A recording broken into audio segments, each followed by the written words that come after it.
Okay, paddlers, just got off the water and we have a problem. We have a high-end paddle problem. I just talked about paddles a couple weeks ago, and we're going to have another shorter, slightly more depressing conversation. Let's go.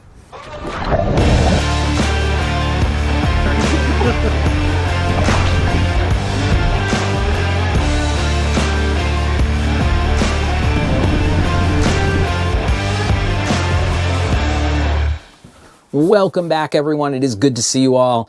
I want to start this by saying that I am lucky in a lot of ways, but I am lucky in that having worked in the outdoor industry for 20 years, give or take, and then running this channel for a while now, I think 5 years, I've met a lot of people and get a lot of sort of on the down low information. And there are some things going on that I find troubling. And so I want to talk about those. About 2 weeks ago, I released a video called Werner or Lendal, comparing the two, what I view as the two high-end paddling companies manufactured in the United States. And was really happy with that video. That video got a great response. The day after I released that video, something disturbing occurred, which was Werner Paddles, at first calling it a merger. What we now know was an acquisition. Werner Paddles was acquired by Jackson Kayaks. Werner has been a privately owned company for its entirety. Werner Sr. passed away. The founder, Werner Sr., passed away, I want to say about 18 months ago. I did a post on my Instagram. If you didn't see that, it was just saying thanks for decades of great paddles. I've loved my Werner paddles. I've used them forever. I am a little concerned about this merger for a couple of reasons. First is that I think, like, Jackson is a great company. They started as a whitewater company started by Eric Jackson. I described him to a paddler who didn't know who Jackson Kayaks was, a sea kayaker who didn't know who Jackson Kayaks was, as he's the Michael Jordan of whitewater kayaking. If there's a better description, put it down below. But that this sea kayaker didn't know who he was says a lot, because they're not really players in the sea kayak world. They make boats primarily for whitewater, but in the recent years they've released sit-on-top fishing boats and recreational kayaks, because those eat up a big portion of sales for the market. They don't have a touring kayak. All of their boats are made out of roto-molded plastic.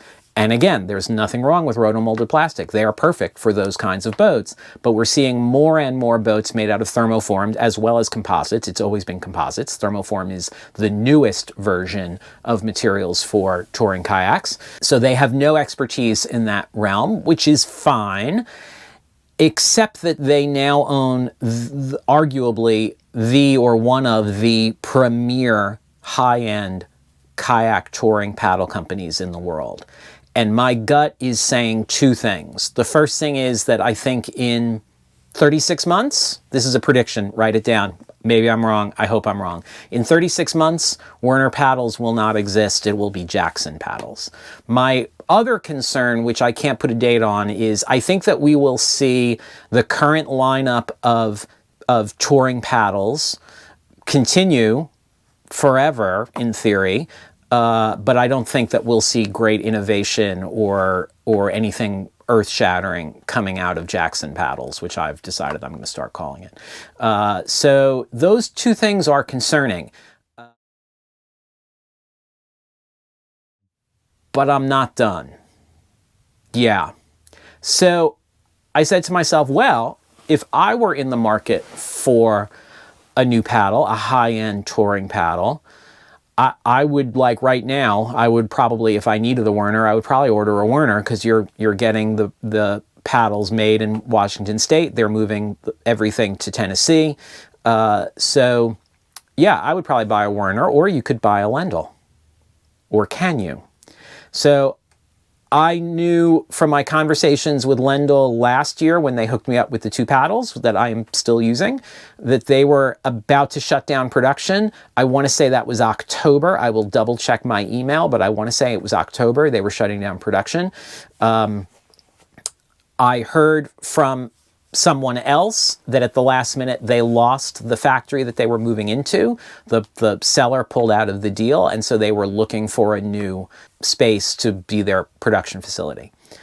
So I was like, wow, you know, I think I mentioned that I've been having a hard time getting a response from them because I have a paddle to return to them. And then I was like, wait, maybe it's like, I was thinking that they weren't returning my emails just because they're too busy. Maybe they're not returning my emails for other reasons. And so I went to their website and started to go through the process as if I was ordering a paddle. But when you get to the final order a paddle button, it won't let you. And it says something along the lines of that they've had to halt production while they move their factory. But I was like, but I feel like that was a long time ago. And then I went to their Instagram, and they've not posted anything on Instagram since November of 2023. Not that long ago, but in the scheme of things, a long time ago. So I was like, you know what, I'm going to send them an email and see what they say. And I didn't send it to the people that I know that work there. I just sent it to the sales people at Lendal. And I said, hey, I'm curious if you're accepting orders, and if you are, what delivery dates are. And I got a relatively prompt response, which was a good sign. I sent the email late last night. I had one this morning, is a good sign. But what he said was not encouraging. They're not accepting orders right now. You can place an order to get in sort of to be at the head of the line for when production restarts, which means production has not restarted yet. But he does not anticipate paddles being delivered until the fall.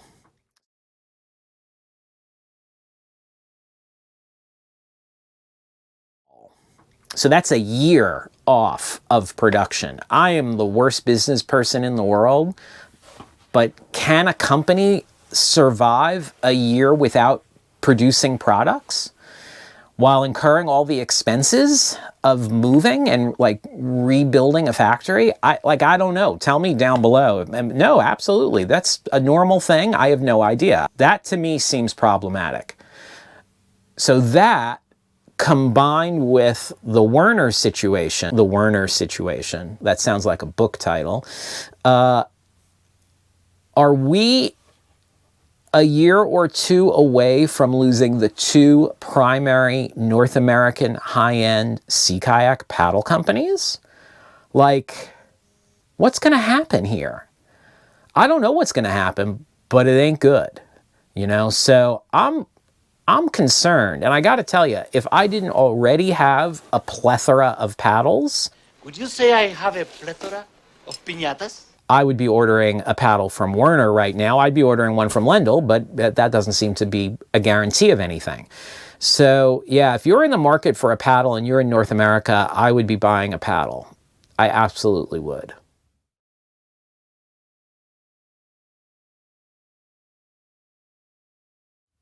If you've heard anything, let me know. I need to stress, a number of people have given me information. I am being as vague as I possibly can while still expressing my concern. I don't want anyone to get in trouble for sharing information with me. So there's a little bit more that I know that I'm not getting into, but I'm concerned.